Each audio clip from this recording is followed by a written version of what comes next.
જેટલા મહાપુરુષો જો દરેકના હાથમાં માળા હોય, એક પણ ઋષિ જો દરેકના હાથમાં માળા હોય. અરે કોઈ માતાજીનો મને એવો ફોટો બતાવો જેના હાથમાં અષ્ટભુજા વાળા ભગવતીના હાથમાં માળા ન હોય. અરે આર્યા ભોળાનાથ, ભોળાનાથના હાથમાં પણ બેરખો છે, એને ક્યાં જરૂર છે?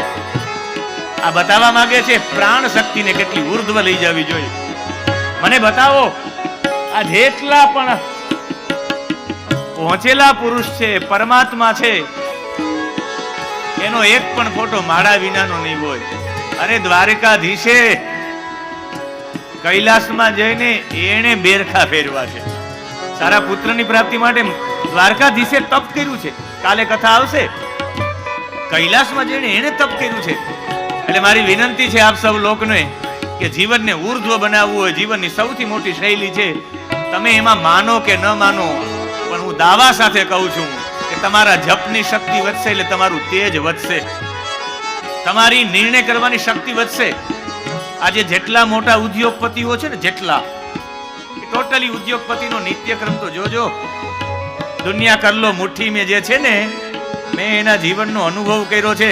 એમને ત્યાં એના ઘરના તમામ સભ્યો 1 કલાક ભગવાનનું ભજન કરીને જ બહાર નીકળે. એના ઘરના તમામ સભ્યો, જેનું બહુ અતિ મોટું નામ છે, એનો રોજ માટેનો ક્રમ છે 1 કલાકનો ભગવાનના ભજનનો.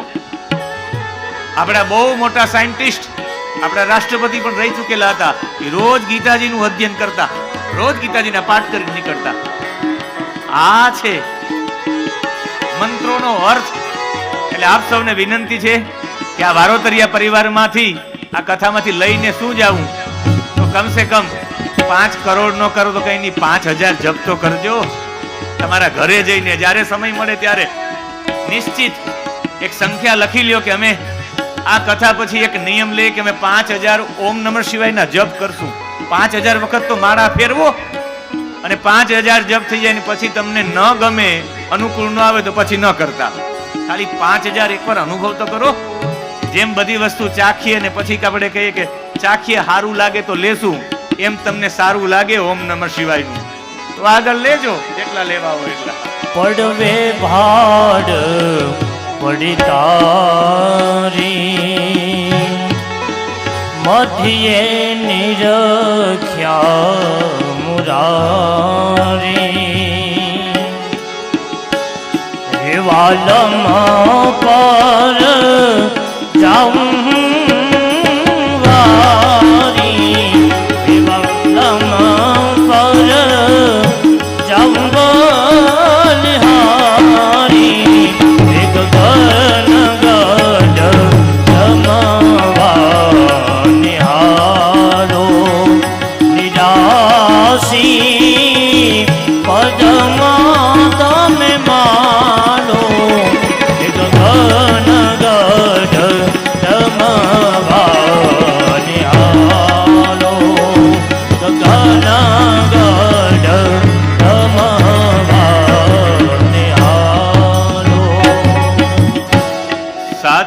જપ કર્યા છે. અને ભગવાને પ્રસન્ન થઈને ઉપમન્યુએ જે સ્તોત્ર ગાયું છે, ભગવાને કહ્યું કે જા તને સનાતન કુમારત્વ પ્રાપ્ત, તું કુમાર જ રહી. ઉપમન્યુ આ જીવન કુમાર રહ્યા, નાના બાળકના રૂપમાં જ રહ્યા છે. એનો મતલબ નાના બાળક એટલે એટલા નાના જ નહીં, બાળકની જેમ આ જીવન નિર્દોષતા રહી. આ જીવન બાળક જેવા રહેવું એટલો નાનું ઉંમરમાં નહીં, પણ આ જીવન બાળકની જેમ નિર્દોષ રહેવું. ઉપમન્યુ નિર્દોષ રહ્યા છે, અમરત્વ પ્રાપ્ત થયું છે, પ્રવચન કરવાની શક્તિ ઉપમન્યુ થઈ છે. અને એ સુરેશ્વર અવતાર ભગવાનનો એમણે એમના દર્શન કર્યા, એમની વંદના કરી, અને એમના પછી ભગવાનનો જે અવતાર છે એ અવતારનું નામ છે, આપણે બધાને થોડીક નવાઈ લાગશે કે શિવનો એ પણ અવતાર હોઈ શકે, પણ એના માટે મહાભારત વાંચીએ તો ચોક્કસ ખ્યાલ આવી જાય કે શિવનો અવતાર છે. અશ્વત્થામા શિવનો અવતાર છે. મેં ગાંધારા નેસની કથામાં અશ્વત્થામાની ચર્ચા કરી તો મને ત્યાંના મહાત્માજીએ કાગળ લખીને કે અશ્વત્થામા તો એટલો બધો દુષ્ટ હતો, એ શિવનો અવતાર કેમ હોઈ શકે? મેં કહ્યું કે દુષ્ટ હતો, પણ ભગવાન સંહાર કરવા આવે ત્યારે એવું બનીને જ આવવું પડે. સનત કુમારને કહે છે મંદરાચલના પર્વત ઉપર નંદિકેશ્વરજી કે અશ્વત્થામા પણ શિવનો અવતાર છે. સનત કુમારો કહે એ કેવી રીતે હોઈ શકે? કહે છે કે એ અશ્વત્થામા બીજા કોઈની, શિવે જ એને વરદાન આપ્યું હતું એના પિતાજીને, અને એ મારો જ અવતાર છે. સનત કુમાર સર્વજ્ઞ શિવસ્ય પરમાત્મનઃ અવતારમ શૃણુ વિભો રસવત્થામાહ્યયં પરમ. સનત કુમાર સર્વજ્ઞ શિવસ્ય પરમાત્મનઃ અવતારમ શૃણુ વિભોરઃ અશ્વત્થામ અહ્વયમ પરમ.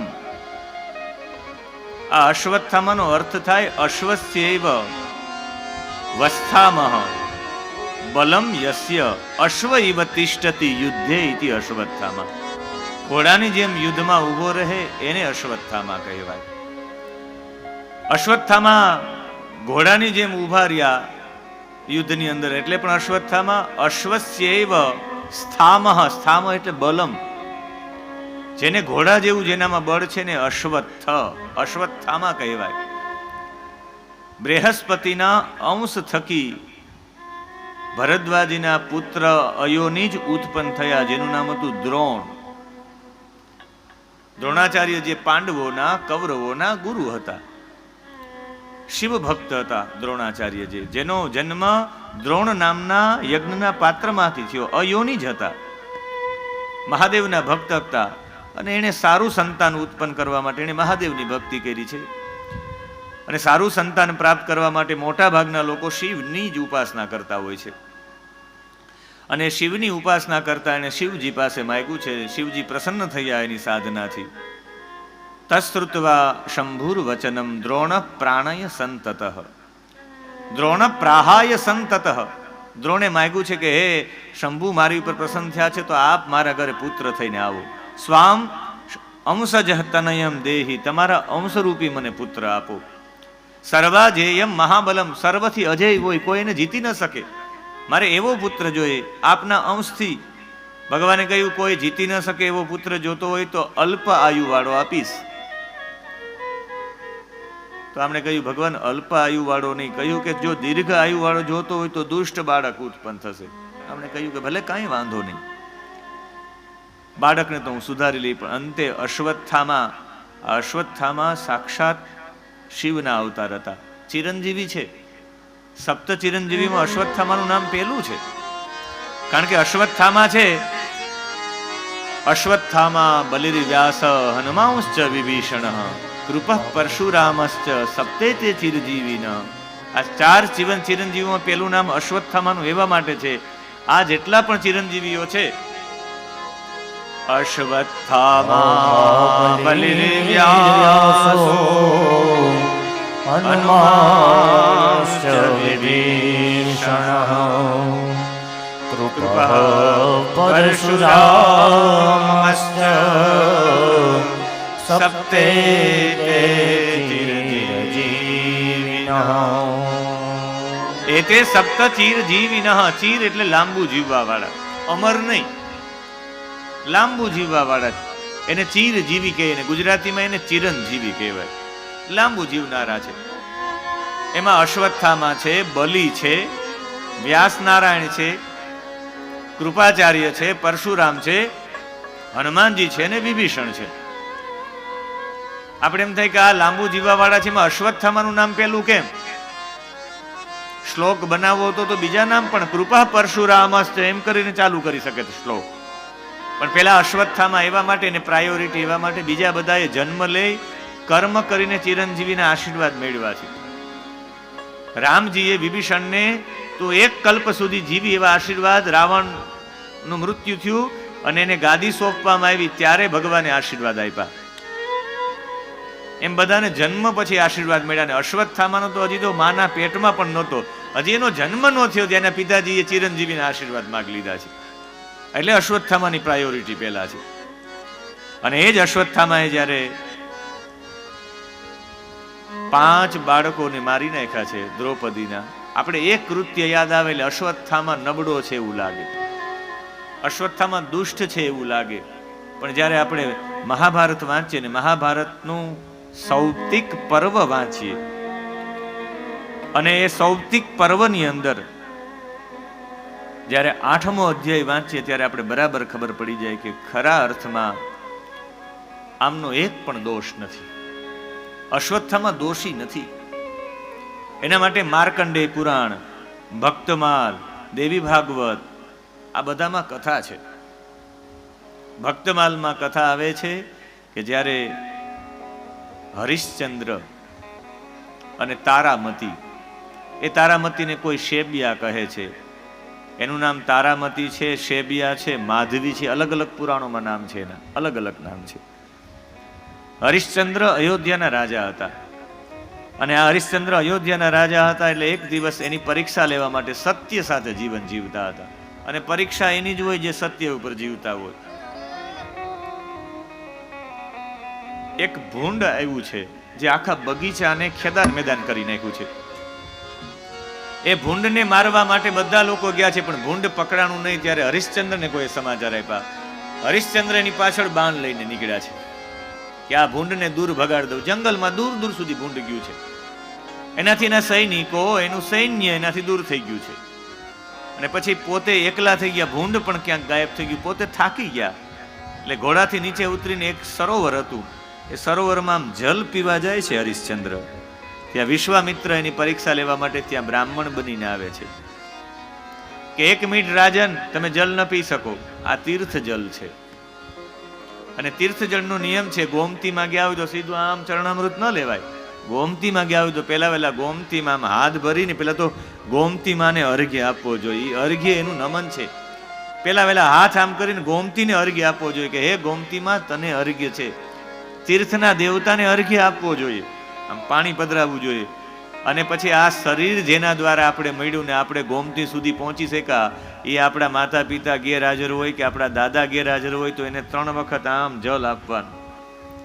3 વખત જલ આપીને પછી વિચાર કરવાનો કે હવે મારે જે કરવું છે એ કરવાનું, કે પછી ડૂબકી લગાવીને જે કરવું હોય એ પછી કરવું જોઈએ. આ 3 પ્રકારના આ તીર્થમાં જાય ત્યારનો નિયમ છે. તીર્થ જલ એમનેમ ન પી શકાય, તમારે સૌથી પહેલા તર્પણ કરવું પડે. તો હરિશ્ચંદ્રજી કે હવે અહીં કોઈ છે નહીં, ભૂદેવ આપ જ છો, તર્પણ કરાવી દો મને. એ તર્પણ કરાયું, બધાના નામથી જલ અપાયું અને પછી જલ અપાવીને કહ્યું કે હવે તમારે કોઈને કંઈ દાન આપવું પડે. તો કે અહીં તો કોઈ છે નહીં દાન વાળું, આપ જ છો, બોલો આપને શું આપું? વિશ્વામિત્ર કહે તમારું રાજ્ય આપી દો.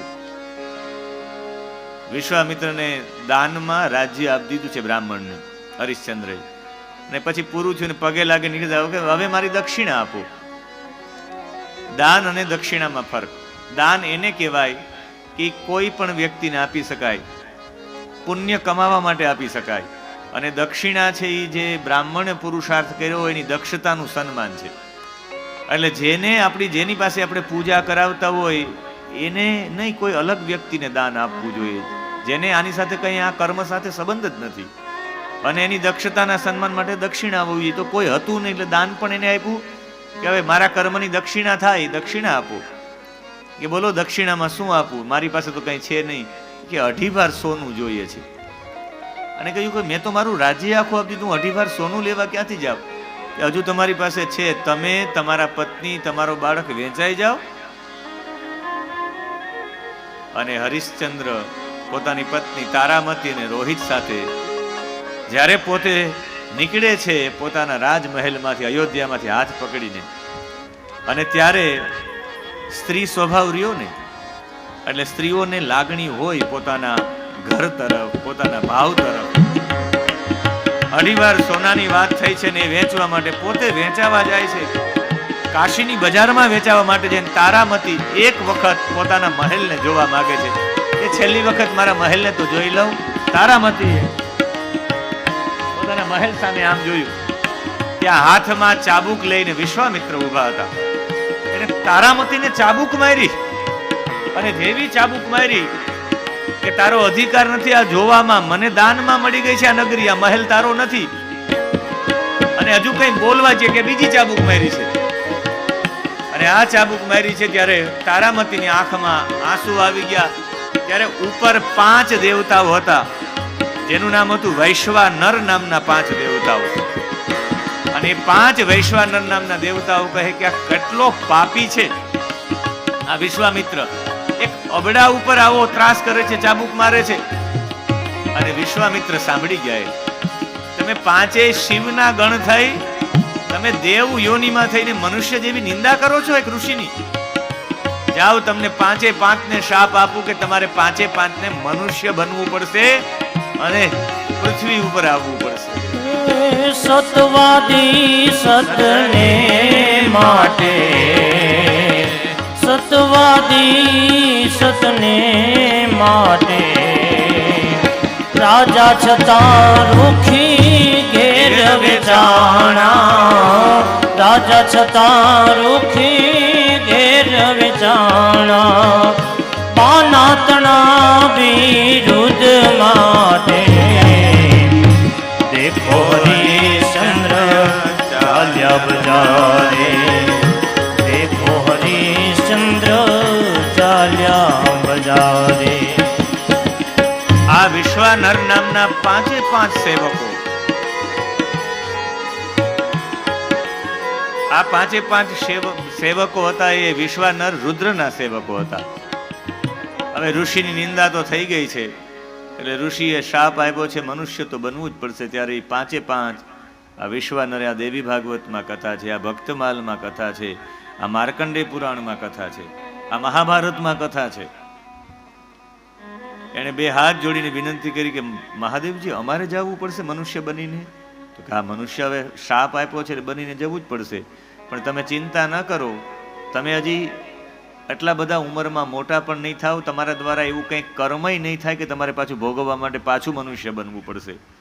તો કે મનુષ્ય બનીને જઈએ પણ અમને માતા પણ યોગ્ય મળે, અને પ્રભુ અમારી અમે વિવાહમાં પણ ન ફસાઈએ એ પહેલા અમારી મુક્તિ માટે પ્રભુ તમારે આવવાનું, તમારા દ્વારા અમે મુક્ત થાય, અમારું મૃત્યુ થાય તો તમારા દ્વારા થાય. ત્યારે મહાદેવજી વચન આપ્યું કે જાઓ, મારા દ્વારા તમને મુક્તિ થશે. એ 5 વિશ્વાનર છે, એ 5 વિશ્વાનર જે દેવતાઓ હતા, એ 5 વિશ્વાનર દેવતાઓ 5 બાળકો બનીને આવ્યા. એ બીજા કોઈ નહીં, એ દ્રૌપદીના 5 સંતાનો બનીને આવ્યા. જે 5 સૂતા હતા ને આપણે ભાગવતજીમાં સાંભળીએ કે મારી નાખ્યા, પણ મહાભારતમાં એ 5 યુદ્ધ કર્યું છે અશ્વત્થામાની સામે. દરેક દ્રૌપદી સિવાયની પણ અન્ય પત્નીઓ પાંડવોને હતી. યુધિષ્ઠિરને પૌરવી નામની એક પત્ની હતી, જેનાથી દેવક નામનો પુત્ર થયો હતો. મહાભારતના યુદ્ધમાં વીરગતિને પ્રાપ્ત થઈ ગયું. સહદેવની વિજયા નામના એક પત્ની હતા. એટલે એમને પણ અલગ અલગ રીતના એમ દ્રૌપદીથી જે સંતાન થયું, યુધિષ્ઠિરના દીકરાનું નામ હતું પ્રતિવિંધ્ય, નકુલના દીકરાનું નામ હતું શતાની, સહદેવના પુત્રનું નામ હતું શ્રુતકર્મા, ભીમસેનના પુત્રનું નામ હતું સુતસોમ, અર્જુનના પુત્રનું નામ હતું શ્રુતકીર્તિ. આ 5 દ્રૌપદીના પુત્ર એ વિશ્વાનર નામના એ શિવજીના ગણ હતા. અને આ 5 બાળકોને મારવા માટે અશ્વત્થામા જ્યારે આવે છે, સૌપ્તિક પર્વ, અને એ પર્વની અંદર ચર્ચા છે કે હાથમાં જ્યારે ખબર પડે કે મારા પિતાજીને હથિયાર વિનાના મારી નાખે, એના હાથમાં હથિયાર ન હતું, ત્યારે દૃષ્ટદ્યુમ્નએ એની ઉપર આક્રમણ કર્યું છે. આ તરફ ઉરુભંગનો પ્રશ્ન છે, પ્રસંગ છે, ઉરુભંગ થઈ ગયો છે દુર્યોધનનો, ત્યારે પહોંચ્યો છે અશ્વત્થામા ત્યાં. અશ્વત્થામાએ પોતાના મિત્રની આવી હાલત જોઈને કહ્યું કે તમે ચિંતા ન કરો, આપની સંતૃપ્તિ માટે હું પાંડવોના મસ્તક આપના ચરણોમાં ધરી દઈશ. તમે મને સેનાપતિ ન બનાવ્યો, બાકી તો યુદ્ધનો વિજય આપણા હાથમાં જુઓ. પણ હવે મારા પિતાજીનો મારે બદલો પણ લેવો છે અને મારા મિત્રને સંતોષ પણ આપવો છે. હું 5 પાંડવોના મસ્તક દૃષ્ટદ્યુમ્નને બધાને મારીને હું હમણાં જ આવું છું. અને દૃષ્ટદ્યુમ્નને મારવા માટે પોતે નીકળે છે. અને એને સંકલ્પ કર્યો હોય છે કે હું મારા પિતાજીને હથિયાર વિના મારવામાં આવ્યા છે, હું પોતે હથિયાર વિના મારીશ. અને એ પોતે જાય છે દૃષ્ટદ્યુમ્નના શિબિરમાં. આ તરફ ભગવાન કૃષ્ણ પાંડવોને લઈ જાય કે આજ આપણો વિજય થયો છે, આપણે હાલો દૂર જઈને વિજય મહોત્સવ મનાવીએ. પાંડવો 5, દ્રૌપદી, કુંતીજી બધા વિજય મહોત્સવ મનાવવા જાય છે. આ તરફ પ્રવેશ કરે છે અશ્વત્થામા દૃષ્ટદ્યુમ્નને ત્યાં. સૂતા હોય ત્યારે રાત્રિના સમયે પોતાનો પગ બેવડો વાળી અને પગ બેવડો વાળીને કૂદકો લગાવે સૂતા હોય એની ઉપર. અહીંયા ગળા ઉપર સીધો એનો પગ વાળેલો પગ રહીને સીધો પગ અહીં મારે છે.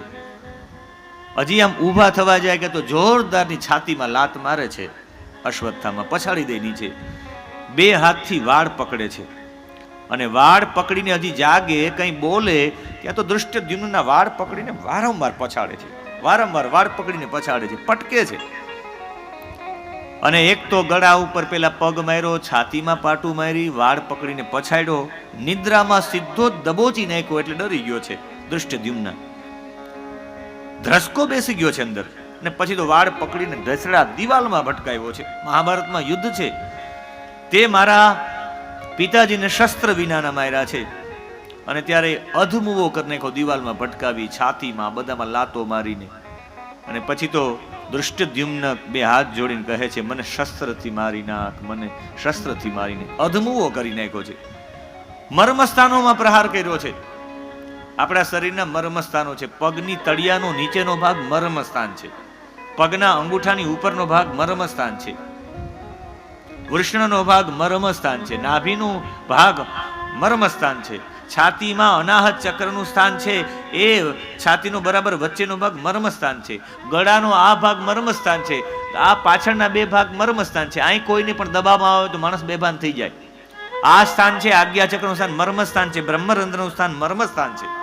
આ બધામાં પ્રહાર કર્યા છે, અધમુવો કરી નાખ્યો છે, લોહી લુહાણ થઈ ગયો છે. બે હાથ જોડીને દૃષ્ટદ્યુમ્ન કહે કે મને શસ્ત્રથી મારી નાખ. આમને કહ્યું તને શસ્ત્રથી મારવો જ નથી. એની સ્ત્રીઓ રડવા લાગી છે, તમામ સ્ત્રીઓ, દૃષ્ટદ્યુમ્નના પત્ની, આજુબાજુમાં રહેલા સ્ત્રીઓ રડવા માંડ્યા. પ્રત્યેક શિબિરમાં ગયો, જેટલા યોદ્ધાઓ હતા એ ટોટલી યોદ્ધાઓને માર્યા છે, એક બે ને નહીં. શિબિરમાં સૂતા હતા, રાત્રે તો રાત્રે માર્યા છે, રાત્રિના યુદ્ધ ન થાય અને રાત્રિના માર્યા છે અશ્વત્થામાએ બધાને. ઉત્તમોજા છે, ઉત્તમોજા સૂતા હતા ત્યાં જઈને કંઠ દબાવી નાખ્યો છે ઉત્તમોજાનો. યુધામન્યુ હતા એના છાતી ઉપર પ્રહાર, ગદાથી પ્રહાર કર્યો છે, ગળું દબાવીને બે હાથી રસ્તા મળ્યો, હાથીના બે ટુકડા કરી નાખ્યા છે, ઘોડાના ટુકડા કરી નાખ્યા છે. અને જ્યારે 5 પાંડવોના સંતાનોને મારવા જતા હતા ત્યારની કથા છે. ત્યારે ભગવાન રુદ્ર સાક્ષાત પ્રગટ થયા છે, ભગવાન મહાદેવજીએ એને સાક્ષાત હાથમાં ખડગ આપ્યું છે. એવં મહાત્માનં ભગવાનાત્મનાસ્તનું આવિવેશ દદો ચાસ્મે વિમલમ ખડગમોત્તમમ. વિમલમ ખડગમ ઉત્તમમ. હાથમાં ભગવાને તલવાર આપી છે ભોળાનાથે. વિમલમ એકદમ વિશુદ્ધ, ખડગમ ઉત્તમમ, ઉત્તમ ખડગ હાથમાં આપ્યું છે. અને મહાદેવજી તમારે મારા આ 5 ગણને તમારે વધ કરવાનો છે. આ મારા 5 ગણનો ઉદ્ધાર કરવા માટે હું તમારામાં પ્રવેશ કરું, એ જ ભગવાને એનામાં પ્રવેશ કર્યો, એ અશ્વત્થામા અવતાર છે. અને જેવા ગયા છે સમાચાર મળ્યા છે કે દૃષ્ટદ્યુમ્નને, ઉત્તમોજાને, યુધામન્યુને મારી નાખ્યા છે. એટલે સૌથી પહેલા તો નકુલનો દીકરો શતાનિક દોડતો આવ્યો છે. બધા ભાઈઓને કહ્યું કે અશ્વત્થામા બધાને મારતો અહીં આવે છે. એમાં પ્રતિવિંધ્ય યુધિષ્ઠિરનો દીકરો હતો, હાથમાં ખડગ લઈને નીકળ્યા છે. અશ્વત્થામાએ આવવાની સાથે મહાભારતના આ સૌપ્તિક પર્વમાં આનો ઉલ્લેખ છે. સીધી એની કુખમાં તલવાર મારી દીધી. 1 2 3 4 એક સાથે 4 5 કુખમાં ઘા કરવાથી પ્રતિવિંધ્યનું ત્યાં ને ત્યાં મૃત્યુ થઈ ગયું છે. એ સમયે નકુલનો દીકરો શતાનિક આવ્યો છે અને એ મસ્તક હતો, એ મસ્તકમાં ખડગનો પ્રહાર કર્યો છે. એ ચાકુ લઈને આવ્યો હતો પણ મસ્તકમાં ખડગ માર્યું છે, મસ્તક કાપી નાખ્યું છે. સહદેવનો પુત્ર શ્રુતકર્મા આવ્યો છે, એનું મુખ વિકૃત, અને એ આવ્યો છે એમનું પણ મસ્તક કાપી નાખ્યું છે. ભીમનો પુત્ર સુતસોમ આવ્યો છે, એની ભુજા કાપી નાખી, એની પસલીઓ કાપી નાખી. અને છેલ્લે અર્જુનનો પુત્ર બાણની વર્ષા કરી અર્જુનના પુત્રએ, શ્રુતકીર્તિએ અશ્વત્થામા ઉપર, પણ મસ્તકના બે ભાગ કરી નાખ્યા. એવું ખડગ માર્યું છે અશ્વત્થામાએ. આ પાંચે પાંચને પછી તો શિખંડીએ પણ બાણની વર્ષા, શિખંડીના પણ બે ટુકડા કરી નાખ્યા છે અશ્વત્થામાએ. આ પાંચ પુત્રોની મુક્તિ માટે શિવે એની અંદર પ્રવેશ કર્યો હતો. એ શિવના ગણો હતા. એ આખી કથા છે. એટલા સમય માટે અશ્વત્થામા શિવ અવતાર હતા, એટલે એને શિવ અવતાર કહેવામાં આવે છે. એ અશ્વત્થામા પણ એક શિવનો અવતાર હતો. અને એમની સાથે એક એવી જે કથા છે, જે કથાની અંદર આપણે બધા છેલ્લે આ શતરુદ્ર સંહિતાને છેલ્લે ન્યાય આપવા માટે શતરુદ્રી સંહિતા અહીંયા વિરામ પામે એ પેલા એક કથા છે જે અતિ પવિત્ર અને અતિ સુંદર કથા છે, કે જે કથાની અંદર એક ઋષિકા નામની એક કન્યા અને ઋષિકા નામની કન્યા માટેની એક ચર્ચા છે. જે ઋષિકા આજે પણ નર્મદાજીના તટ ઉપર વૈશાખ સુદ સાતમના દિવસે નર્મદાજીમાં ગંગાજી આવીને મળે છે. શા માટે ગંગાજી નર્મદામાં આવે છે? એ કથાનો પ્રશ્ન પૂછતા ત્યાં કહ્યું નંદિકેશ્વર મહાદેવનું મંદિર છે. આ નંદિકેશ્વર મહાદેવના શિવલિંગનો મહિમા ગાતા કહે છે એક ઋષિકા નામની બ્રાહ્મણી હતી, અને ઋષિકા નામની જે બ્રાહ્મણી હતી પૂર્વમાં અશુભ કર્મથી, એના કર્મ એવા કંઈક અશુભ હશે એટલે નાનપણમાં જ બાલ વૈધવ્ય પ્રાપ્ત થયું, બાળ વિધવા થઈ ગઈ. અને કોઈ એને સમજાવ્યું કે પાર્થિવ શિવલિંગની પૂજા કરવી જોઈએ.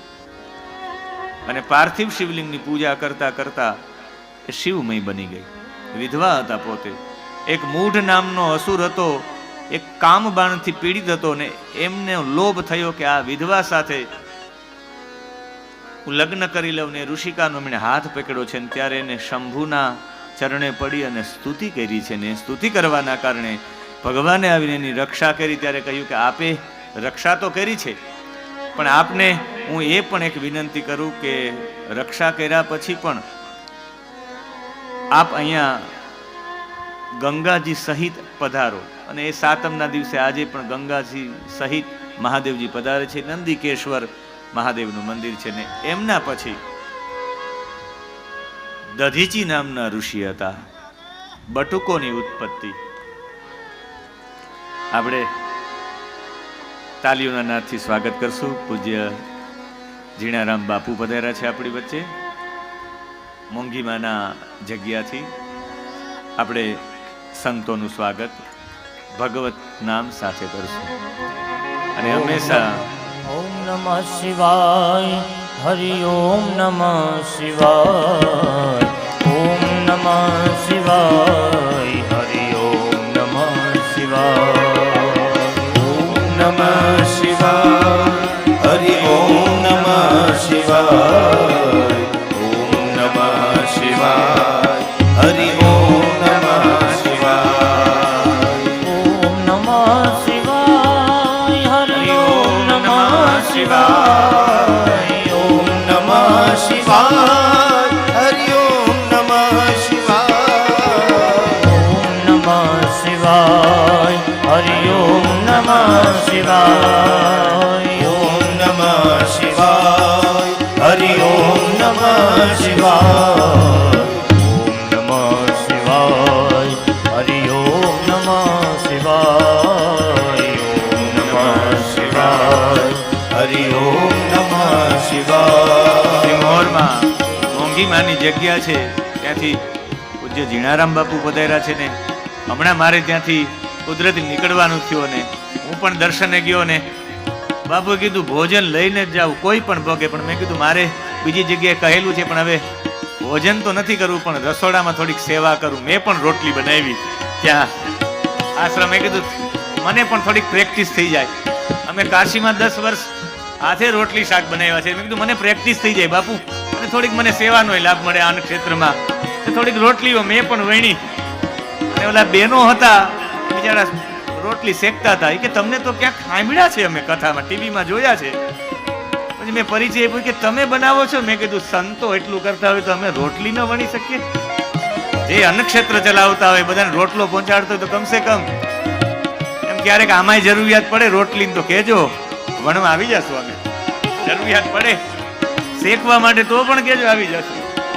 કારણ કે સેવામાં કોઈ નાનું મોટું હોતું જ નથી. સેવા સેવા છે, અને જેને ભગવાનનું પ્રિય બનવું છે એને એક વખત સેવા કરવી જ પડે. દધીચી નામના ઋષિ, બટુકોની ઉત્પત્તિ, બટુકો ભગવાનને કેવી રીતે પ્રિય થયા એની કથા માટે દધીચીનું ચરિત્ર છે. દધીચી નામ વિપ્રો યો